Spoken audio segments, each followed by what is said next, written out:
안녕하십니까. 반갑습니다. 저는 황 작가입니다.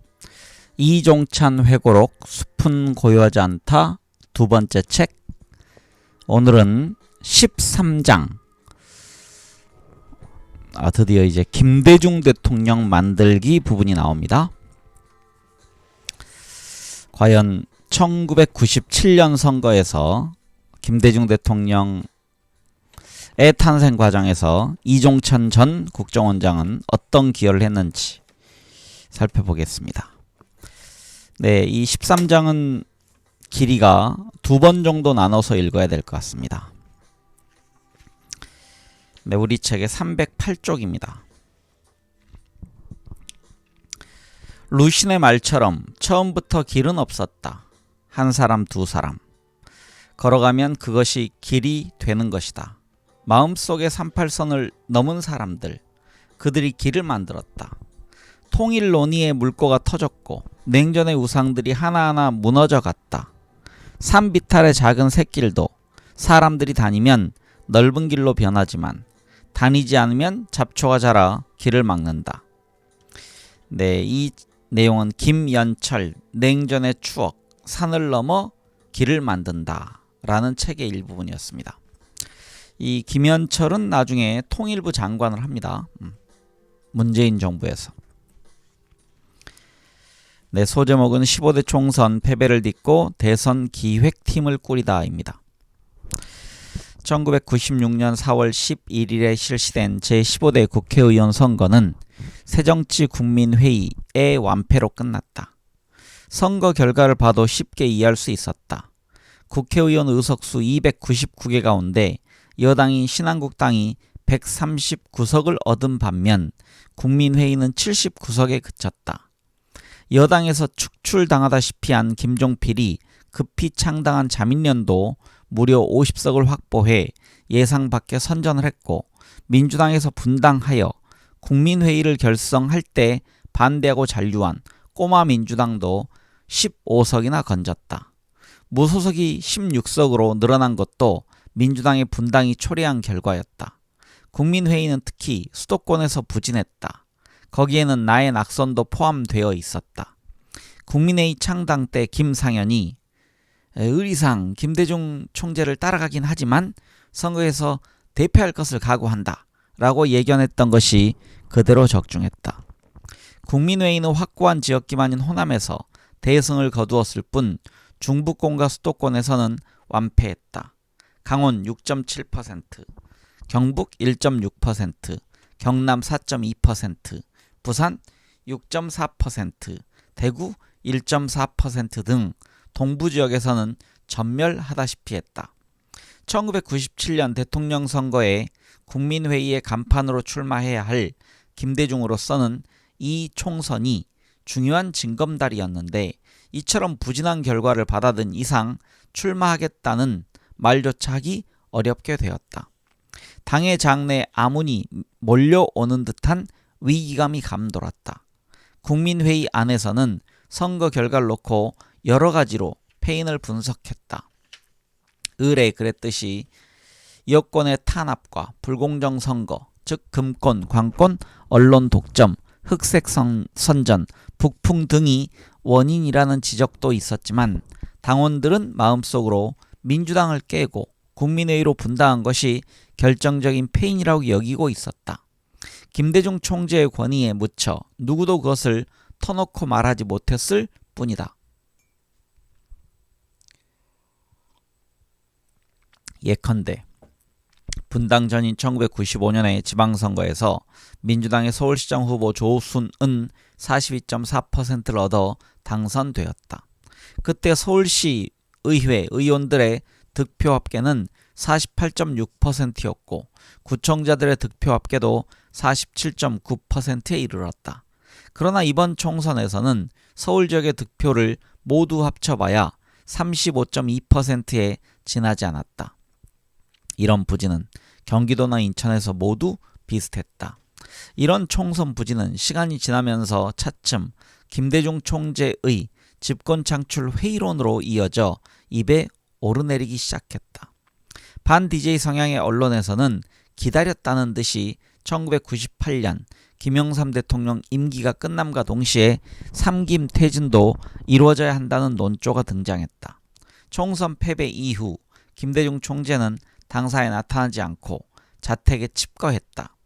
아태재단 사무실에 나와도 면회를 일절사절한 채 사태를 정관할 뿐이었다. 당원들의 사기도 떨어질 대로 떨어져 있었다. 나는 어떻게든 이를 수습할 필요가 있다고 생각해 나름대로 향후 계획서 하나를 작성했다. 97 대선 승리를 위한 계획시안이라고 제목을 달았다. 네, 밑에 각주를 읽겠습니다. 필자는 이 보고서에 VICI 보고서라고 별명을 붙였다. 로마의 시저가 기원전 47년 소아시아 전투에서 손쉽게 승리를 거두자 본국에 벤이 도착했다. BD 전투 현장을 보았다. 빛이 승리했다. 이게 바로 비니비디 비치라 우리가 알고 있는 겁니다. 혹은 베니비디 비치라고 라틴어의 운을 살려 간단하게 보고했다는 유명한 이야기가 있다. 여기서 VICI는 승리를 나타내는 말이었다. 네, 위로 가서 다시 이어가겠습니다. 이를 들고 아태재단으로 김대중 총재를 찾아갔다. 마침 권노갑도 있기에 보고서를 놓고 약 2시간 동안 함께 진지하게 의견을 나누었다. 보고서는 1997년 대선을 전제로 향후 전국의 큰 흐름을 살펴보는 내용이었다. 1. 1997년 대선의 선거인 수를 약 3,200만 표로 투표율을 75%로 각각 가정하면 투표자 수는 2,400만 표가 될 것이다. 그 가운데 최소한 900만 표, 즉 37.5% 이상을 얻어야 당선을 겨우 바라볼 수 있다. 지난 1992년 14대 대선 때 김대중 총재는 800만 표를 얻고도 낙선했다. 그러므로 900만 표는 득표 하한선이 될 것이다. 이 1992년 제14대 대선 때 김영삼 대통령은 997만 표를 얻어 당선되었다. 이번 총선에서 신한국당이 얻은 표 678만 표와 자민련이 얻은 표 317만 표를 합하면 995만 표가 된다. 이 표가 보수층의 지지표라고 본다. 이번 선거에서는 김영삼이 대통령으로 당선되었을 때 얻은 표가 신한국당과 자민련으로 나뉘었다는 계산이다. 3. 이번 총선에서 국민회의가 얻은 490만 표와 민주당이 얻은 220만 표를 합하면 710만 표가 된다. 이것이 한국의 리버럴층과 진보층의 표라고도 할 수 있다. 만약 900만 표를 얻어야 겨우 당선권을 바라볼 수 있다면 앞으로 근 200만 표 이상을 더 얻어야 한다. 그러므로 김대중 대통령 만들기의 첫 번째 과업은 우선 국민회의가 민주 세력의 결집을 통한 야권 단합을 강구하는 것이다. 현 상황에서 국민회의 490만 표 더하기 민주당 220만 표 플러스 알파라는 개념으로 접근하자는 것이다. 여기서 가장 중요한 전제는 민주당과의 재합당 내지 연합이다. 그렇지만 지난 총선에서 딴살림 차려 서로 싸운 탓에 감정이 악화될 대로 악화된 상황에서 과연 재결합이 가능할까? 설령 가능하다 해도 그것으로 얻을 수 있는 표는 710만 표 플러스 알파에 불과하다. 그렇다면 두 번째 방안을 고려해야 한다. 이는 국민회의가 민주당을 흡수하고 자민련과 연합하는 방안이다. 이럴 경우 야권 전체의 득표 710만 표 플러스 알파에 자민련 지지 약 400만 표까지 더하면 약 1200만 표 내외가 된다. 이런 가정이 성사되면 무난히 대선에서 승리를 기대할 수 있을 것이다. 그러나 과연 국민회의와 자민련의 연합이 가능할까? 더욱이 내각제 권력구조 개헌을 일관되게 주장하고 있는 자민련을 과연 무슨 방법으로 끌어들인단 말인가? 이야말로 큰 숙제다. 나는 이런 설명을 하면서 김대중 총재의 의향을 떠보기 위해 말했다. 국민회의와 자민련은 정치의 출발점도 다르고 철학도 당의 이념도 모두 다른데 과연 연합이 가능할지 의문입니다. 우선 총재님을 비롯해 당원들이 납득할 것인지부터 문제입니다. 자민련과의 연합 시도에서 가장 중요한 조건은 김대중 총재 자신의 마음가짐이었다. 그래서 그의 의중을 조심스럽게 탐색해 본 것이었다. 나의 말을 들은 김 총재는 창밖을 물끄러미 응시하다가 불쑥 한마디를 던졌다. 이 의원은 나를 혁명투쟁가로 보는 모양인데 나는 타협과 협상을 주장하는 의회주의자요. 이 말은 내가 기대했던 대답이었다. 말하자면 나는 누구와도 타협할 용의가 있다는 말이었다. 이 말 한마디로 충분했다. 결론은 난 것이었다. 나는 보고서를 모두 챙기면서 말했다. 이제부터 할 일을 즉시 가동하는 일만 남았습니다. 할 일이란 다음 세 가지로 집약할 수 있었다. 첫째, 당이 어떤 방향으로 나가든 국민회의는 김대중 총재를 중심으로 단결한다. 둘째, 당은 급진 정당이 아니라 개혁, 온건, 자유, 통일, 복지를 표방하는 중도 정당으로 이미지를 개선하고 지지를 확대해 나간다. 셋째, 다른 어느 세력과도 연합할 수 있도록 모든 가능성에 문호를 열어놓고 준비를 갖춘다. 이제 방향이 결정되었으니 내일부터라도 즉시 착수해 주시오. 김대중 총재가 말했다. 나의 일명 VICI 보고서로 새로운 씨앗을 뿌리게 되었으니 거두는 작업도 내가 직접 하라는 뜻이었다. 그날 이후 우리는 아태재단 3층에 별도의 사무실을 두고 대선 기획에 착수했다. 5월 13일 스승의 날을 앞두고 김대중 총재는 이대 부속고등학교에 일일 교사로 가서 특강을 했다. 총선 이후 첫 대외 활동이라는 점에서 기자들도 많이 수행했다. 특강 주제는 삼봉정도전의 신권정치였다. 여러 가지 함의가 있을 수 있는 주제였다. 이렇게 김 총재가 다시 기지개를 켜고 대외 활동에 나서면서 우리 대선 기획팀의 활동에도 가속이 붙기 시작했다.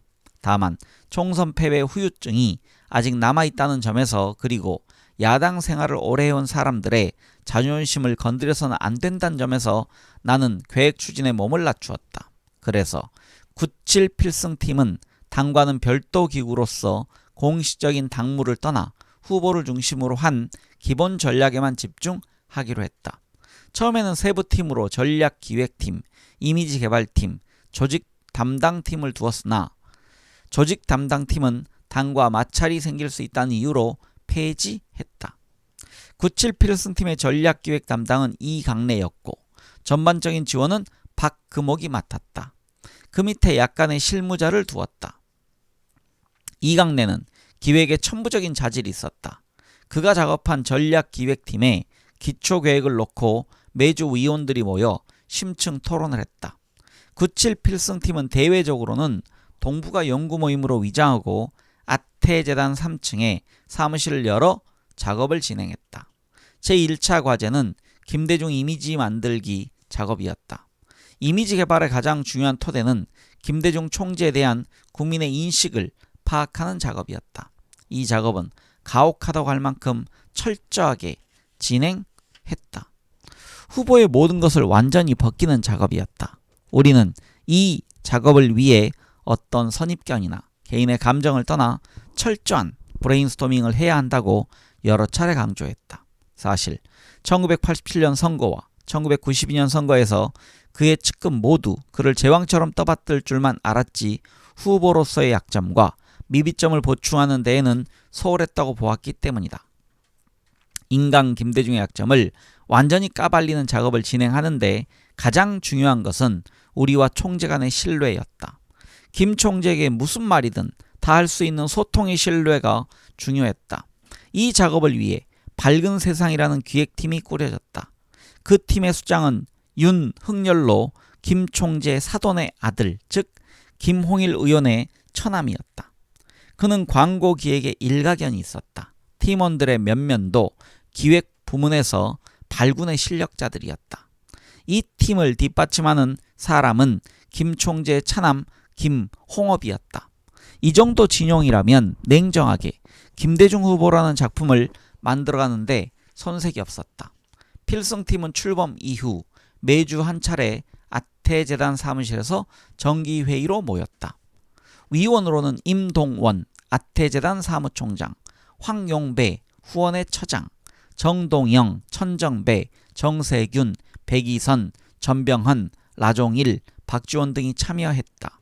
필승팀 회의는 정말 진지했다. 필승팀 마치 영화 제작에서 감독과 같은 역할을 수행했다.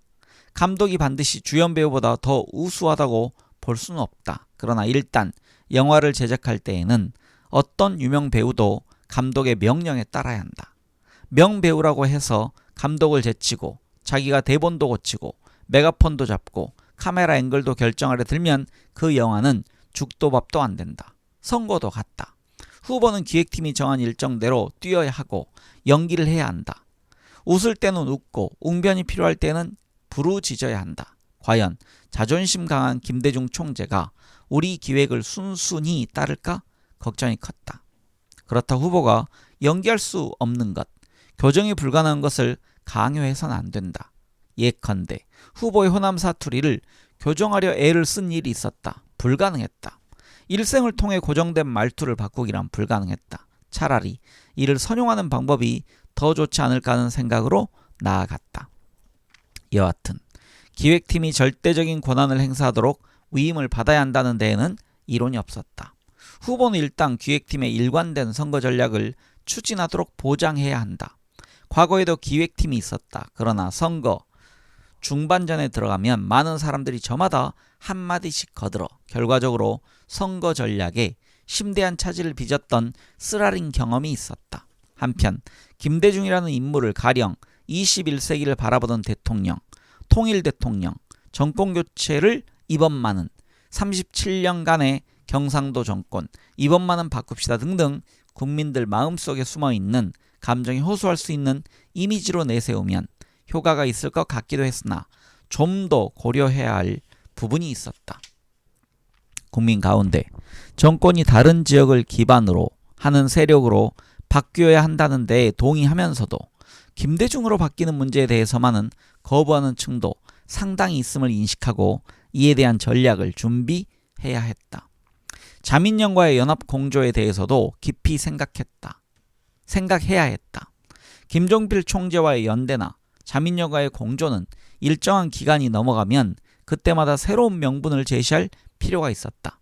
내각제 수용은 가장 기본적인 합의사항이 될 것이고 그보다도 실질적인 권력 분점 구상들을 내놓아 자민련의 참여 의욕을 돋우고 안심시켜야 했다. 필승팀에서 주기적으로 논의된 내용을 총정리해 대성계획이라는 종합기본계획서, 즉 마스터 플랜을 작성했다. 그리고 이 계획을 심층적으로 검토하고자 그해 8월 15일 휴가 기간을 이용해 워크숍을 열었다. 워크숍 전날 우리는 가족을 동반해 각자 휴가를 간다는 구실로 제주도로 몰려갔다. 비교적 인적이 드문 중문지역 한 모텔에 여장을 풀었다. 그곳은 나의 친구가 운영하는 해안가 모텔이었다. 우리는 이를 통째로 빌렸다. 유난히도 더운 여름 날씨에도 가족들은 소풍 가는 아이처럼 기뻐했다. 라종일의 개구쟁이 아들, 박지원의 예쁜 딸들 모두가 활달했다. 가족들을 모두 관광 보내고 우리 팀은 김대중 총재와 함께 진지한 토론을 계속했다. 여기서 이제 그 라종일의 개구쟁이 아들은요, 이때 그 라종일 교수님이 그 늦둥이를 두셨습니다. 그래서 이때 나이가 이제 라종일 교수님이 그때 60이 넘으셨는데 초등학생이었습니다. 그래서 여기서 개구장의 아들이라고 표현한 것 같습니다. 우리는 그간 매주 논의된 내용을 종합한 2강 내에 97 필승 준비계획 중간 점검 검토 자료와 밝은 세상이 작성한 FGI 조사 보고서를 바탕으로 열띤 토의를 벌였다. 여기서 FGI란 포커스 그룹 인터뷰의 약자인데 불특정 사람들을 선발한 뒤 특정한 주제를 놓고 편안하게 토론하는 가운데 민심의 향방을 찾는 작업이다. 우리는 주로 DJ에 대해 국민들이 갖는 인상, 호불호를 포함한 인식도와 이해도 그리고 앞으로 DJ에게 기대하고 요망하는 사항 등을 체크했다라고 되어 있습니다. DJ가 대통령이 되어야 한다는 이유는 대략 이러했다. 앞에 한 문장을 제가 빠뜨렸습니다. 논의된 내용을 간추려 본다. DJ가 대통령이 되어야 한다는 이유는 대략 이러했다. 첫째, DJ를 중심으로 수평적 정권 교체를 이룩함으로써 민주주의를 완성하고 국격을 높인다. 이미 경제적으로 우리보다 못한 나라들도 민주화 지도자가 국가의 수반이 됨으로써 국격을 높였다. 이를테면 폴란드의 바우엔사, 체코의 하벨, 남아공의 만델라가 그러했다. 우리도 DJ를 모시는 것이 하나의 도덕적 보상이라고 할 수 있다. 둘째, 지역 간 정권 교체를 이루는 문제에 대한 반응을 조사했다. 긍정적 지지가 59%였고 반대는 38%였다. 지지자는 대부분 호남 출신이었고 연령층으로는 30, 40대가 가장 많았다. 셋째, 20세기가 21세기로 바뀌는 중요한 시기에 큰 인물, 큰 정치를 기대하는 여론이 지배적이며 그 인물이 바로 DJ라는 층도 상당했다. 특히 FGI 결과에 따르면 DJ에 대한 평가는 정치 거목, 즉 경륜과 경험, 거대한 비전과 구상, 국제 무대에서의 리더십, YS의 무능한 국정 운영에 대한 상대적 우월성 등이었다. 그러나 경제 어려움을 해소할 능력에 대한 기대치는 그리 높지 않았다. 그가 쓴 대중 참여 경제론이 하버드 대학 출판부에서 출판되었지만 경제학자들은 이를 올바르게 해석하지도 않았고 인정하지도 않았다. 넷째, 남북 문제를 포함한 한반도 긴장 완화에 도움이 될 것이라는 기대는 컸다. 특히 탈냉전 시대에 필요한 단계적, 점진적 통일 방안을 DJ는 일관되게 주장해왔다. 그는 1991년 대선 이래 용공 세력이라는 오해를 받아가면서까지 평화 교류, 평화 공존, 평화 통일의 3단계 통일 방안을 제시했고 4대국 보장론도 주장했다. 그러므로 DJ는 통일 방안에 관한 전문가적인 식견을 갖고 있다고 국민들이 인식하고 있었다. 하지만 DJ가 대통령이 되는 데에는 걸림돌도 만만치 않게 많이 존재했다. 첫째, 지난 1987년과 1992년 두 차례 대선 그리고 지난 4월 11일 총선 이후 호남 민심은 이미 DJ에 대해 반쯤 포기한 상태였다. 그만큼 밀어줬으면 됐지. 또 나와서 망신당할 필요는 없지 않는가. 호남 사람들 가운데 이런 반응을 보이는 이가 상당수였다. 더욱이 그의 정계복귀에 대해 많은 사람들이 거부감을 느끼고 있었다. 여론조사 결과 DJ를 좋아하는 사람 가운데에서도 복귀에 찬성하는 이는 29.4% 뿐이고 복귀하고 말고는 개인의 자유가 아니냐고 하는 이가 26.1%에 반해 26.1%인데 반해 잘못한 일이라고 하는 이가 44.6%나 되는 것으로 나타났다. 둘째, 자민련은 DJ의 거국 내각 주장에 대해 대다수 긍정적인 반응을 나타내면서도 연합의 대상으로는 DJ가 아닌 제3의 인물을 강력하게 요구할 가능성이 있었다. 또 신한국당 밖의 영남 세력, 예를 들면 박태준, 박철원, 김복동은 TK 독자 후보를 내세우려 할 가능성이 컸다. 셋째, YS는 DJ의 집권을 필사적으로 저지하려 할 것이다. YS는 자기의 집권으로 삼김시대가 끝난 것으로 만들고 싶은 욕망이 매우 컸다. 그렇게 함으로써 역사적으로 자기의 위상을 한결 높이고 싶어하는 욕망이 눈에 보였다. DJ에 대한 그의 질투심은 이미 오래된 이야기였다. 넷째, TK나 PK 지역의 비호남 정서에서는 설사 정권교체를 희망한다 해도 DJ만은 안 돼라는 반응이 상당했다. 특히 역대 영남 정권이 심어놓은 DJ에 대한 음해가 상당히 심각한데 이를 극복하기란 매우 어렵다. 다섯째, 북한은 과거 선거 때마다 보수 정권에 항상 도움을 주어왔다. 1987년 대선 때는 칼기 폭파 사건으로 노태우 당선을 도왔고 1992년 대선 때는 거물 간첩 이선실 사건이 발생해 역시 YS의 대세를 굳히는 데 도움을 주었다. 이번에 또 북한이 무슨 사건을 터뜨려 정부와 여당이 벼르는 DJ 죽이기에 일조할 것인지 예측하기 어려웠다. 여기에 제가 좀 개입을 하겠습니다. 이 1987년 소위 칼기 폭파, 즉 김현희가 일으킨 사건은 제가 보기엔 노태우를 돕는 결과가 됐지만 이거는 저는 아직도 노태우 쪽, 즉 전두환과 노태우의 음모에 의한 것이었다라고 믿고 있고요. 92년 이선실 간첩 사건도 마찬가지입니다. 우리나라에 간첩이 있냐 없냐? 저는 있다고 생각하는데 이걸 이제 일부러 그 시기에 맞춰 터뜨린 건 그 당시 국정원의 국정원 저희죠. 안기부의 기획이었다. 그래서 이 다섯째 분석은 저는 조금 완전히 의견을 좀 달리합니다. 여섯째, 민주당은 DJ에 대해 여당 이상의 적대감을 갖고 있다. 특히 이기택, 김홍기, 이부영 등은 분당 사태로 감정이 악화될 대로 악화되어 DJ를 사갈시했다. 그뿐만 아니라 신한국당과 보수 여권단체는 단합하게 될 것이고 야권은 4분 5열에 지리멸렬 상태가 될 가능성이 매우 컸다.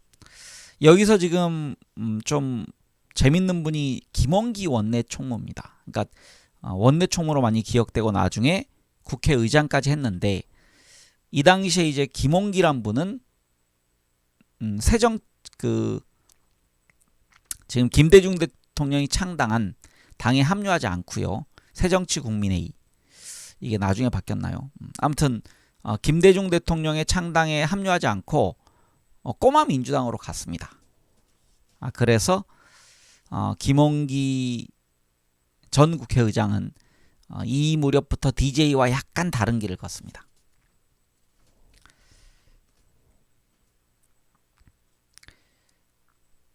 그뿐만 아니라 신한국당과 보수 여권 단체는 단합하게 될 것이고 야권은 4분 5열의 지리멸렬 상태가 될 가능성이 매우 컸다.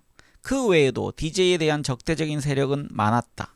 군부는 물론이고 각 정보기관에 이르기까지 비우호적인 기관들과 단체들이 대선을 기해 일제히 공격을 퍼부을 가능성이 농후했다.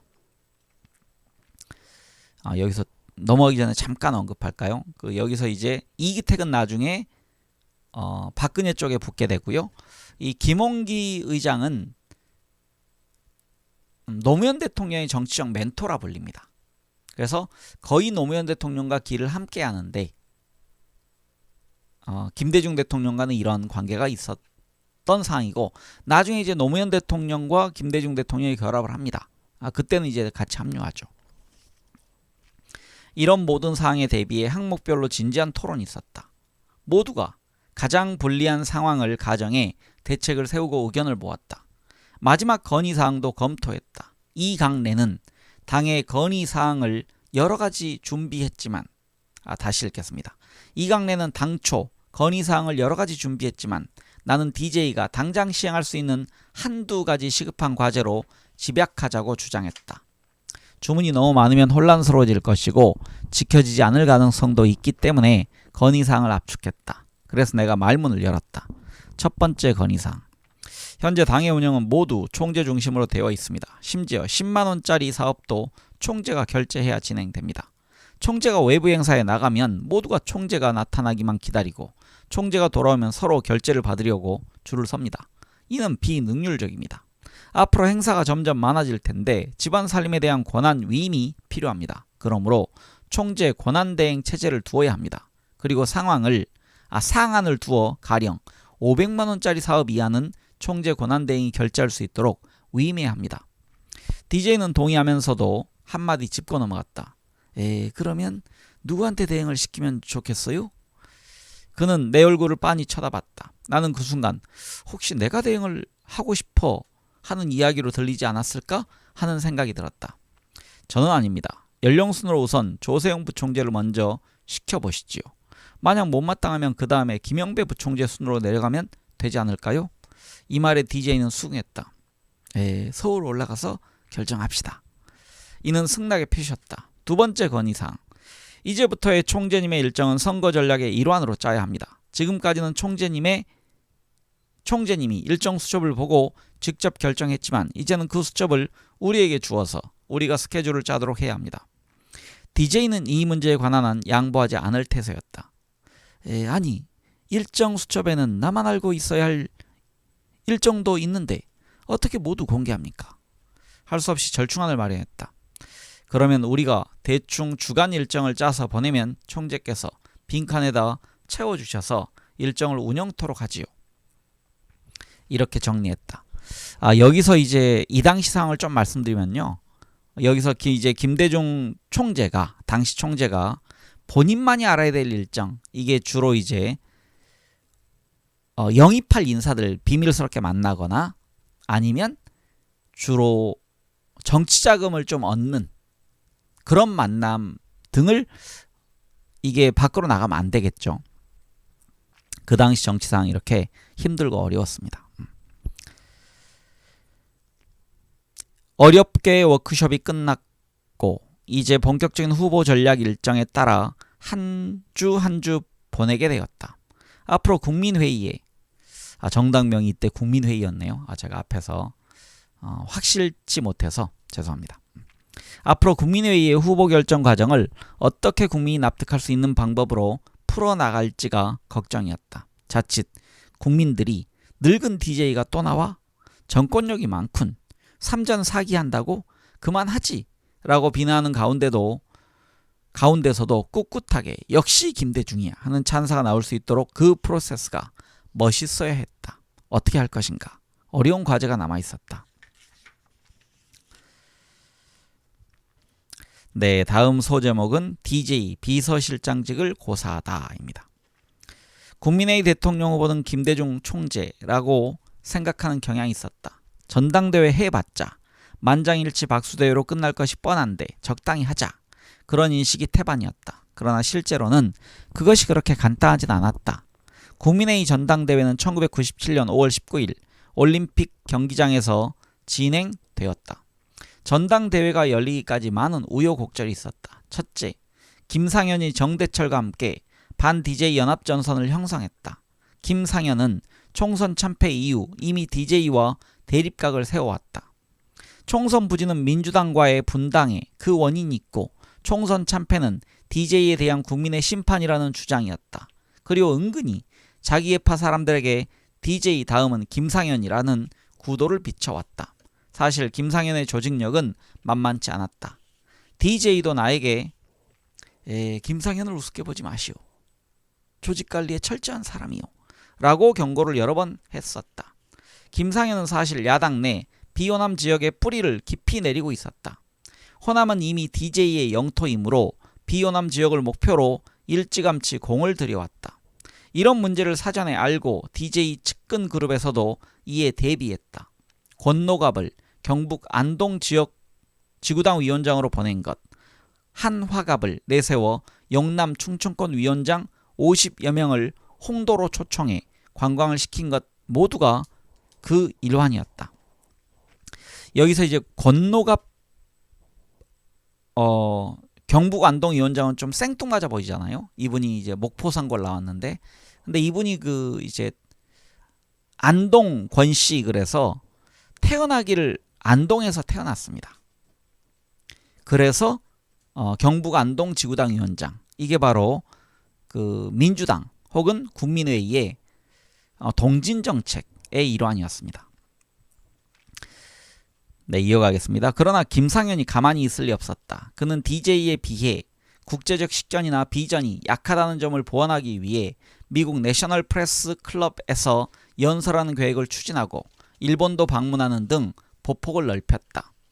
김상현의 계파로 드러난 사람만도 박정훈, 김원길, 신기하, 장영달 등 쟁쟁한 일꾼들이 많았다. 원외 지지 세력은 더욱더 만만치 않았다. 그들은 김상현이 DJ의 대안이라고 공공연히 말했다. 김상현도 스스로 DJ 이외에 대안이 없다는 생각은 큰 잘못이라는 말을 서슴지 않았다. 그는 국민은 새로운 지도자를 원한다라는 말도 했다. 그러나 한보 사건으로 권노갑이 구속되고 김상현의 이름도 오르내리면서 순환을 겪었다. 자연히 김상현 대권론은 쑥 들어갔다.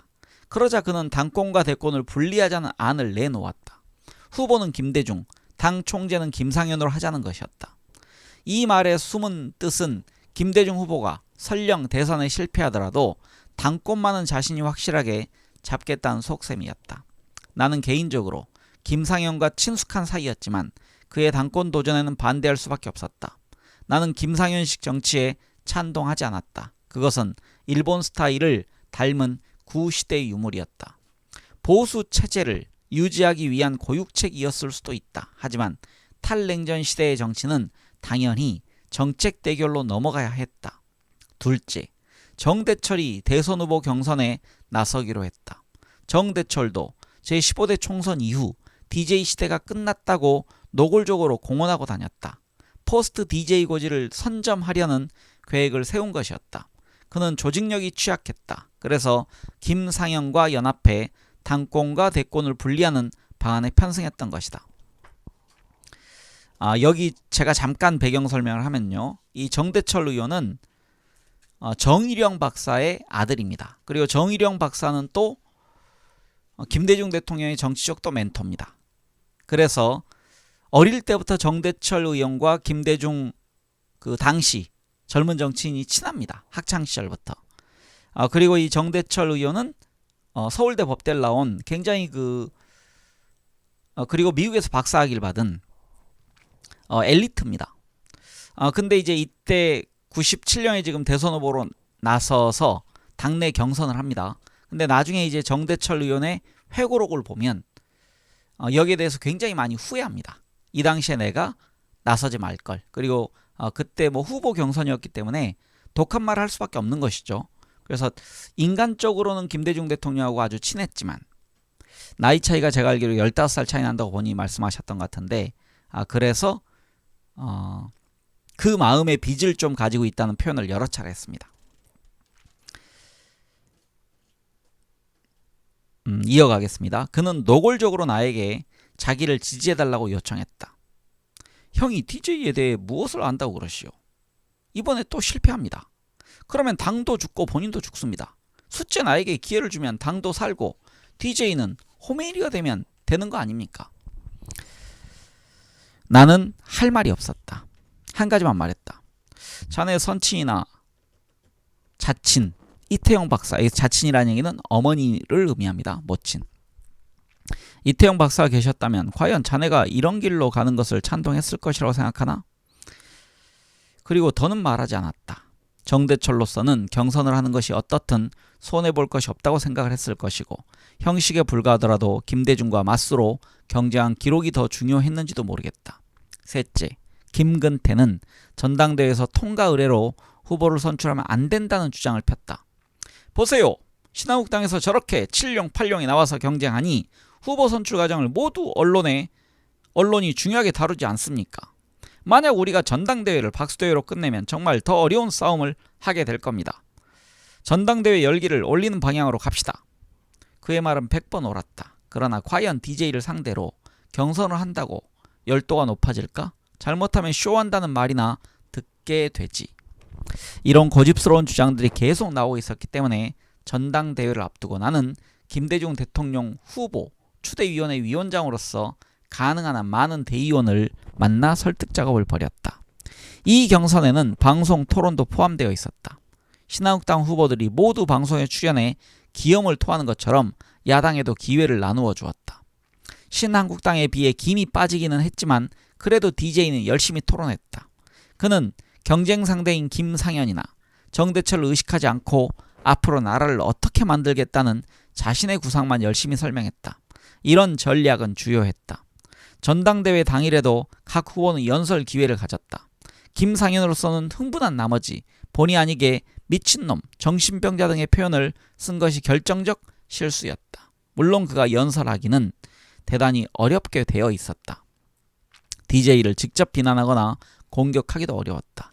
그래도 그의 평소 지론, 즉 당권 대권 분리론을 요령 있게 주장해야 했는데 그만 흥분하고 말았던 것이다.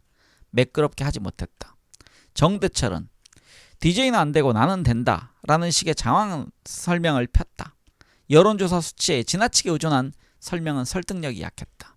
대통령이 되면 무엇을 하겠다는 비전 제시가 부족해 대의원들이 실망했다.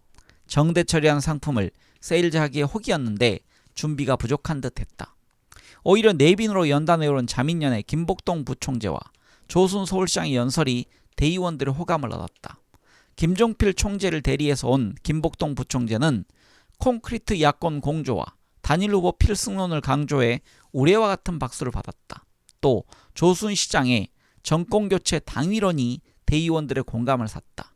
특히 김복동은 자민련 TK 세력 대표 주자인데 야권 공조를 주장함으로써 더욱 환영을 받았다. 이 김복동은요, 앞에서 나왔었지만 환기시켜드리겠습니다. 6411기로 전두환, 노태우와 동기고, 그리고 노태우의 손이 처남이 됩니다. 그러니까 김복동의 동생이 김옥숙 여사고, 자기 동생을 소개시켜서 노태우와 결혼하게 만든, 그리고 어릴 때부터 집안이 다른 사람들과 달리 유복했다고 합니다. 전당대회에 참석한 대의원들의 수준은 상당히 높았다. 대회 진행도 물 흐르듯 자연스러우면서 열도가 있었다. 투개표를 거쳐 드디어 결과가 발표되었다. 김대중 이 대선 후보로 77.5%, 총재 후보로 73.5%의 지지를 얻었다. 나는 결과에 만족했다. 나의 희망은 7강 3약, 즉 DJ 75%, 다른 후보 25%이었는데 그대로 적중했다. 만약 김상현, 정대철 진영의 득표율이 10%대였더라면 우리 당이 사당이라는 지적을 받았을 것이며 30%가 넘었더라면 DJ의 권위에 손상이 갔을 것이다. 그러나 결과는 기자들의 평가와 같이 마치 짜고 만든 작품처럼 김상현, 정대철 콤비의 지지도가 20%대에 머물러 당의 자유로운 기풍을 과시한 동시에 총재의 절대적인 권위도 확인했다. 전당대회 직후인 5월 20일 국민일보에서 여론조사를 실시했다. 출마 가능한 모든 후보를 대입해 조사한 결과 지지도가 김대중이 24.9%, 이회창이 23.5%, 박찬종이 17.1%, 조순이 6.6%, 김종필이 6.2%, 이인재가 4.2%, 이수성이 2.4%, 이홍구가 1.3%, 이한동이 0.8%, 김덕룡이 0.7%로 나타났다. 그러나 막상 여당 후보가 이회창으로 확정될 때를 가정하면 상황이 완전히 달라졌다. 이회창이 45.5%, 김대중이 28.7%, 김종필이 7.8%, 박찬종이 16.8%의 순으로 나타났다. 아무리 봐도 쉽지 않은 싸움이었다. 벌써부터 DJ가 또 한 번 망실당할 것이라는 풍문이 돌았다. 그 무렵 한 가지 특기할 사항은 전당대회가 성공적으로 끝난 뒤 DJ가 나를 비서실장 겸 선거대책본부장으로 생각했다는 사실이었다. 그런 의사를 간접적으로 전해왔다. 나는 직접 그를 찾아가 그대로 부총재로 있으면서 대선 기획을 계속하겠다는 의사를 분명히 전했다. DJ는 상당히 의아했던 모양이다. 당시 비서실장 하고 싶어하는 사람들이 많았다. 그러나 나는 너무 측근처럼 행동하는 것이 싫었다. 나는 어디까지나 정권교체라는 대의에 따라 그를 돕는 것은 돕는 것이고 동교동계 사람들처럼 그의 신복이나 수족이 되기를 바라지 않았다.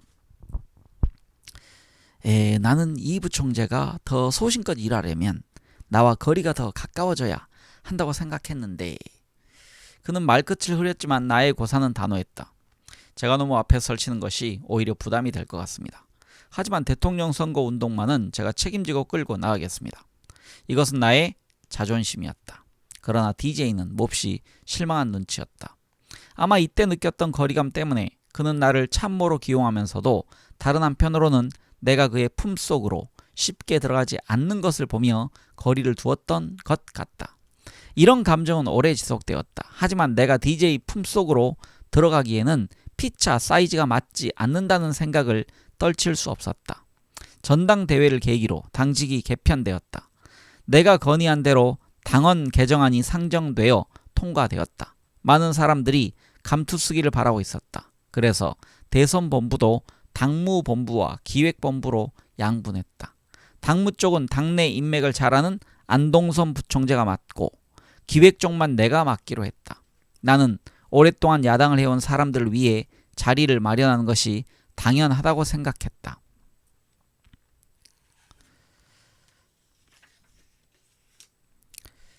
네, 다음 소제목은 야권 단일화 작업에 끼어든 JP의 정치적 음모라고 되어 있습니다. 제15대 대통령 선거의 성패를 좌우할 가장 중요한 조건은 야권 단일화였다. 한마디로 새정치국민의 혼자 힘으로는 자유당, 공화당, 민정당, 민자당, 신한국당으로 이어져 온 한국 보수주의의 장벽을 깨기 어려웠다. 이렇게 말하면 요즘 새누리당 사람들 가운데 펄쩍 뛸 사람도 있을지 모르겠다. 어떻게 자신의 원조가 이승만 독재의 자유당, 군부 독재의 공화당이냐고. 하지만 가만히 생각해보면 알 것이다. 김대중 집권 전까지 여당에서 여당으로만 권력이 이어져 왔지 언제 야당으로 넘어간 일이 있는가. 거슬러 올라가면 뿌리는 하나다. 특히 지방에 가보면 만년 여당 세력이 있다. 이들이 지금 새누리당의 기반이다. 오죽했으면 YS가 야당으로는 도저히 집권할 가능성이 없다고 보고 3당 합당을 통해 궁정 권력 쟁탈식으로 정권을 쟁취했겠는가. 그렇지만 야권 후보 단일화는 말이 쉽지 실현되기는 상당히 어려웠다.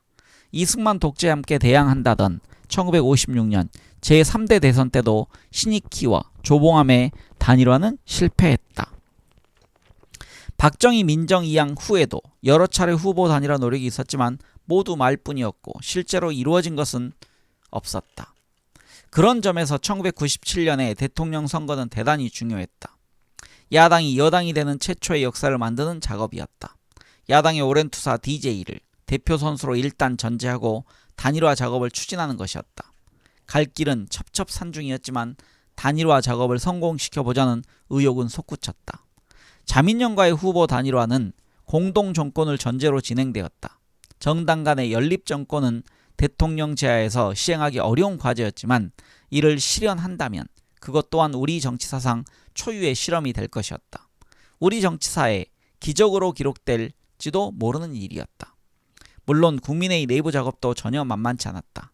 당내에서는 제야 세력을 망라해 민주연합을 먼저 하고 그 다음에 자민련과 후보 단일화를 하자는 소리가 매우 높았다.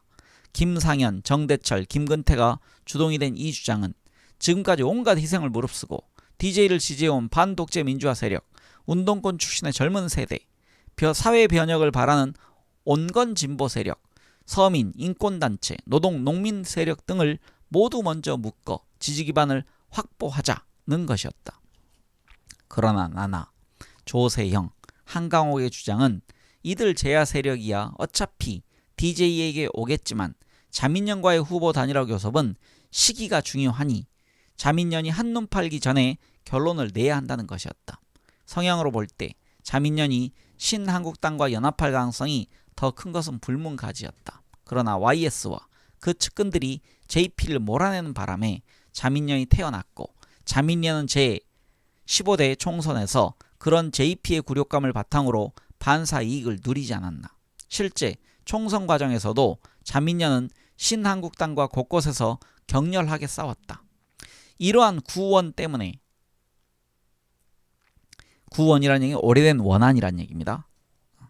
다시 읽겠습니다. 이러한 구원 때문에 자민련은 신한국당과 재결합하기 쉽지 않았다. 그런 상황이 우리와의 연합에 좋은 촉진제가 된 측면이 있었다. 하지만 자민련 내에서도 국민회의와의 단일화를 반대한 세력이 상당수 있었다. 그들은 청와대에 파이프라인을 대고 싶었으나 YS에 무시하는 태도로 언감생심 말도 못 꺼내고 있었다. 그렇지만 이동복을 비롯한 일부 세력은 고건 총리와 진지하게 대화를 나누고 있었다. 이런 움직임이 지속되면 YS도 마음이 달라질 수 있고 신한국당과의 연대도 불가능하지 않았다. 이런 어려운 시점에 DJ의 측근 이영작 박사는 또 다른 주장을 폈다. 과거 선거 때마다 DJ는 용공, 음해로 큰 피해를 보았는데 자민련과 연합하게 되면 중도 온건주의로 비치고 따라서 레드 컴플렉스를 불식시키는 데 결정적인 계기가 될 것이라면서 어떤 대가를 치르더라도 자민련과의 후보 단일화를 먼저 성사시켜야 한다고 강력히 주장했다. 이 박사는 그 직전에 있었던 러시아 선거에서 옐친이 형편없는 인기에도 당선된 것은 그가 공산당을 강력하게 공격했고 스스로 중도 이미지를 만들었기 때문이라는 미국 측 자료를 내놓고 설명하기도 했다. 여기서 이 이영작 박사는요, 이희호 여사의 그 동생입니다. 그래서 상당히 발언에 설득력, 그 힘을 가지고 있었습니다. 그는 또 클린턴이 재선에 성공한 것도 중도 노선으로 선회했기 때문이라고 말했다. 그의 말은 일리가 있었다.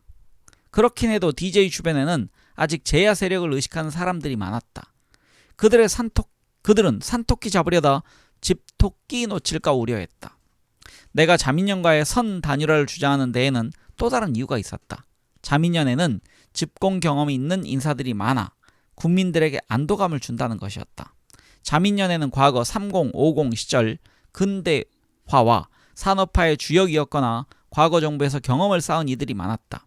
그러나 국민회의에는 그런 인물이 대단히 희소했다.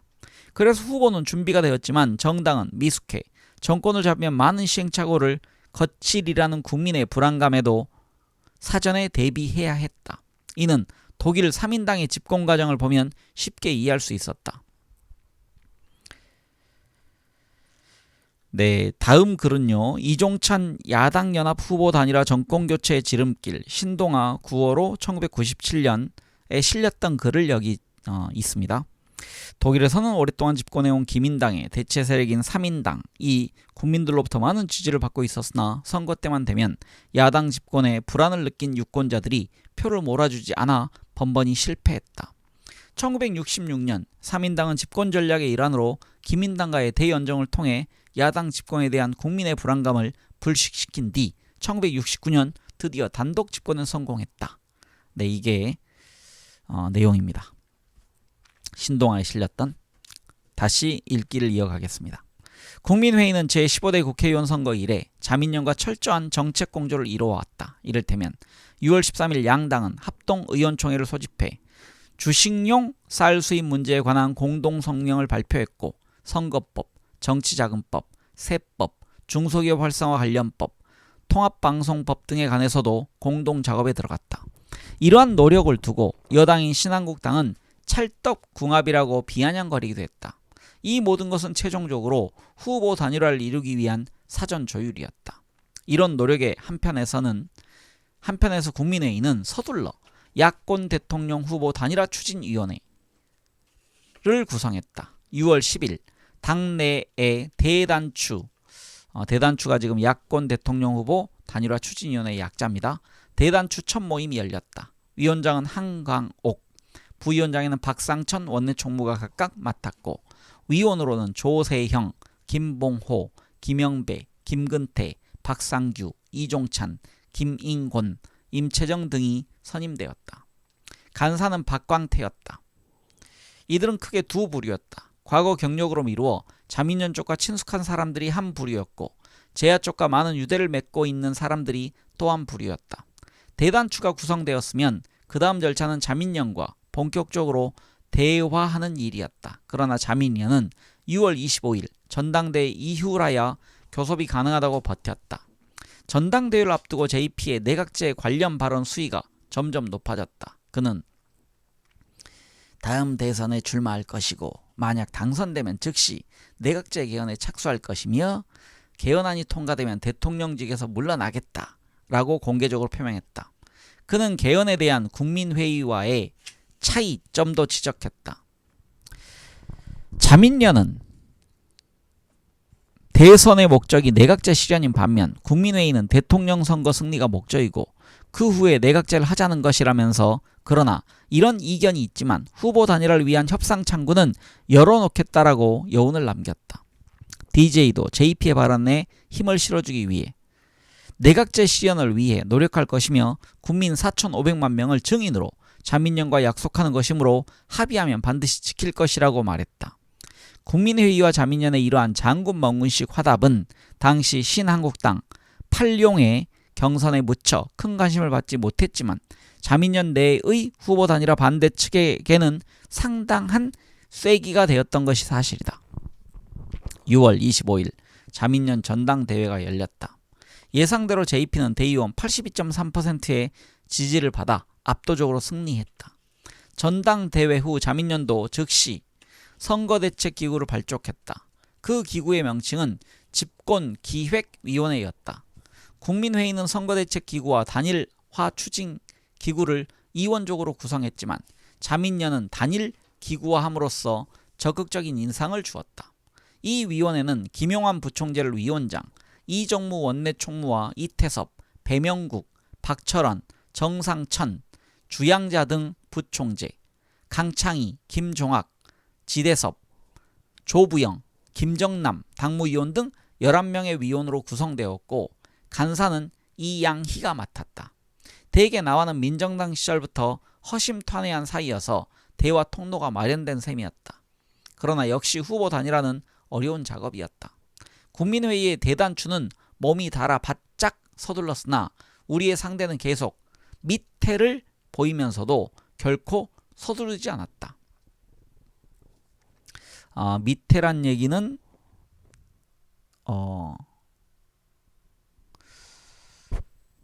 우리말로 하면요, 아름다운 모습을 보인다는 얘기입니다. 즉 될 것 하면서도 느긋하겠다는 얘기입니다.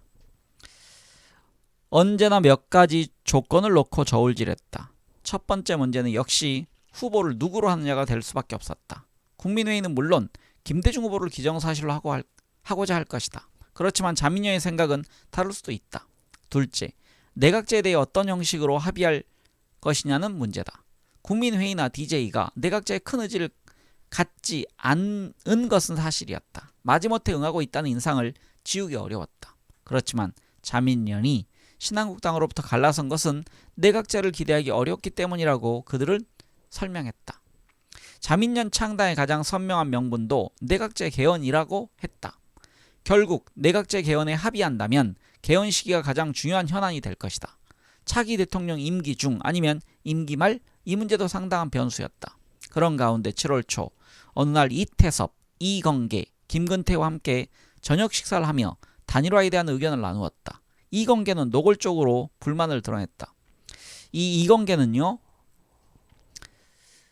김영삼 정부 초에 검사장이었는데 홍준표가 빠찡코 그 정덕진과 연결돼서 정치자금 받았다. 그러니까 뇌물을 받았다는 것 때문에 그 당시 이제 평검사에 의해서 검사장이 쫓겨나는 초유의 일이 있었습니다.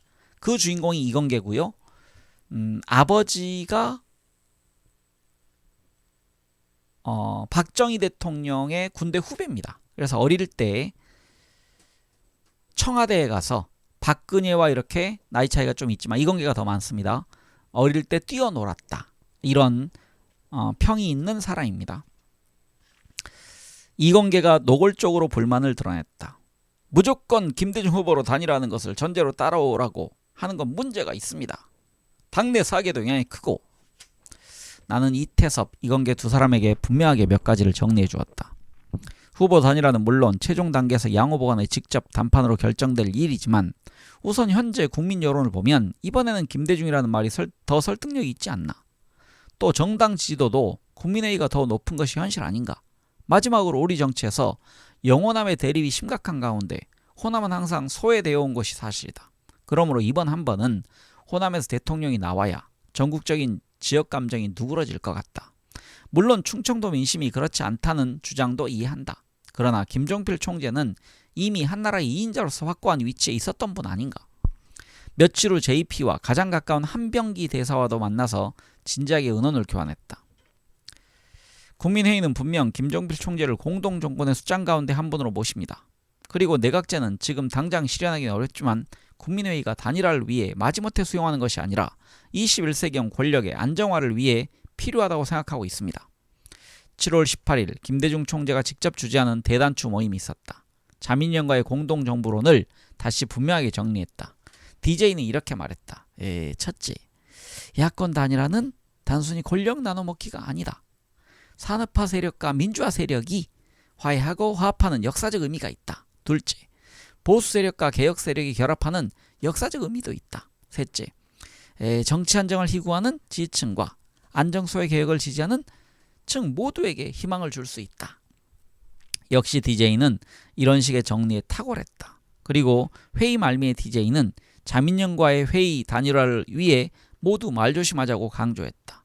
국민회의 측이 너무 서둘러서 자민련을 자극하는 현상도 일부 있었다. 사실 자민련이 수세이다 보니 눈치만 살피고 있었는데 이런 상황에서는 약간의 잡음이 대세를 그르칠 우려도 있었다. 나는 자민련과의 후보 단일화는 반드시 이루어질 것으로 믿었고 김대중 후보가 단연 우세하다는 점에 대해서도 확신하고 있었다. 문제는 단일화 이후의 지지도였다. 단순 산술로는 호남 25%, 비호남 진보 성향 10%등 35%가 DJ 자신의 득표력이었고 여기에 JP 지지표 8%까지 더하면 43%가 후보 단일화로 얻을 수 있는 표의 최대치였다. 물론 JP 지지표 가운데 단일화에 반대 5% 정도가 빠진다고 보면 득표력은 38% 정도로 볼 수 있을 것이었다. 어떻게 봐도 단일화가 유리했다. 문제는 당 안팎에서 계속 제기되는 이견들을 어떻게 관리하느냐는 것이었다. 첫째, 일부 언론과 신한국당 측은 권력 나눠먹기라며 비난을 퍼부었다. 서구에서는 이미 일반화된 연립정권의 개념조차 파악 못한 사람들의 일방적인 헐뜯기여서 일일이 반박할 필요도 없었지만 용공음해를 일삼아온 사람들에게는 오히려 음해의 구실을 없앤다는 점에서 다행스럽기도 했다. 둘째, DJ를 지지하는 사람들로부터는 왜 반쪽짜리 대통령을 하려 하느냐는 비판을 받았다. 대통령 임기 중 개헌을 하면 결국 어렵게 당선되고서 2년 반 만에 임기를 끝내야 하는 것 아니냐는 지적이었다. 이에 대해서는 임기 중 개헌을 하더라도 부칙에 경과 규정을 두어 차기 대통령이 임기를 마친 뒤 내각 책임제를 시행하는 국회의원 선거를 하도록 명시하면 반쪽짜리 대통령을 피할 수 있다고 구체적인 사례를 제시해가며 설명했다. 셋째, 연립정권이 들어서면 과연 어떻게 권력을 나누느냐는 지적이 없다. 자칫 현행 헌정 질서만 문란케 하고 권력을 장악한 쪽에서 일방적으로 약속을 파기하면 전국이 더욱 경화될 것 아니냐는 우려였다. 이 주장의 근저에는 3당이 분명하게 각서까지 썼는데도 무산된 것처럼 과연 연립정권이 지속 가능하겠느냐는 의심이 깔려 있었다. 사실 이 부분은 국민의힘 측에서도 우리는 YS와 다르다. 우린 절대로 약속을 지킨다라고 제3, 제4 다짐했다. 후보 단일화 작업에는 정치적 음모가 끼어들기도 했다. 그중 한 가지는 후보 단일화를 끝까지 늦추어 그 기간에 다른 대안을 찾으려는 자민련 일각의 움직임이었다.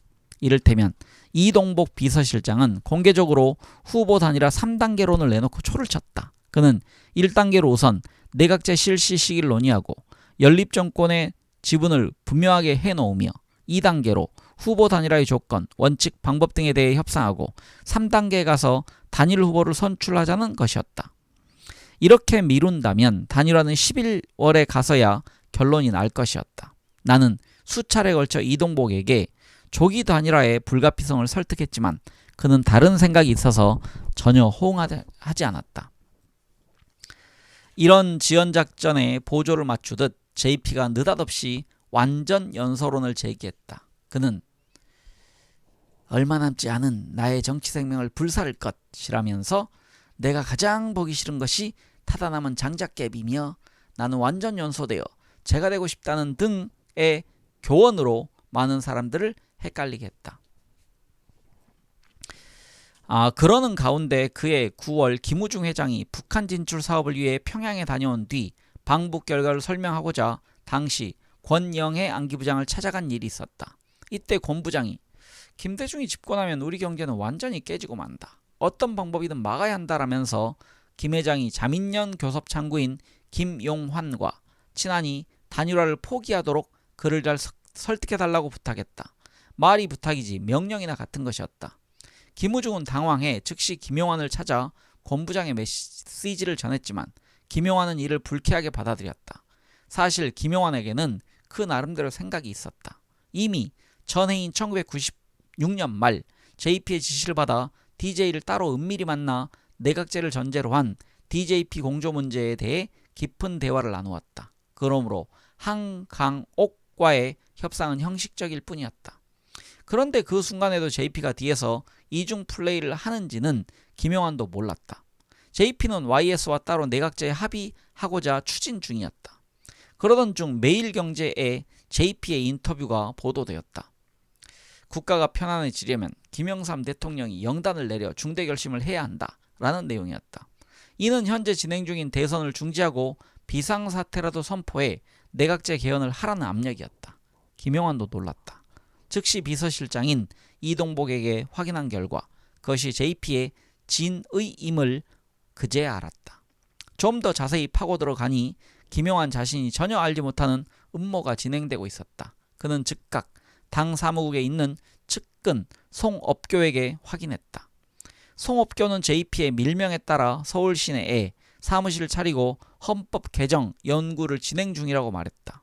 거기에는 청와대가 JP가 보낸 인물들과 권여회가 파견한 안기부 요원까지 섞여 있었다. 그리고 유신헌법을 만든 한태영 교수도 그 자리에 끼어 있었다는 것이다. 김용환만 이런 음모를 모르고 있었던 것인가? 김용환은 붕괴하지 않을 수 없었다. 권영애 부장이 김우중 회장을 통해 전한 협박은 결국 JP와 다 합의된 사항인데 왜 김용환, 네가 초를 치느냐, 이제 그만둬라, 이런 뜻 아니었겠는가. 그는 JP의 이중성에 새삼 놀랐고 크게 실망했다. 어떻게 DJ와 약속을 해놓고 또다시 대선을 중단한단 말인가. 결국 이 계획은 마지막 단계에서 YS가 대선을 중단하기란 불가하다라고 결심하는 바람에 수포가 되었다. 역시 YS는 민심을 읽는 데 선수였다. 만약 이 계획을 강행했다면 YS는 역사에 큰 죄를 지었을 것이고 국민이 이를 묵과할 리도 만무했다. 그 후 김용환과 JP가 정치 행로를 달리하게 되고 2002년 제16대 대선 때 김용환이 이회창과 JP의 연대를 끝까지 반대한 이유도 이런 원천적인 불신 때문이 아니었을까 짐작해본다. 네, 우리가 지금 읽고 있는 부분 김대중 대통령 만들기입니다. 그 전반부를 제가 읽었고요. 그 후반부를 다음 시간에 읽도록 하겠습니다. 저도 몰랐던 내용이 상당히 여기에 많이 들어있습니다. 네, 저는 재밌게 읽고 있습니다. 여러분들은 어떠십니까? 다음 시간에 뵙겠습니다.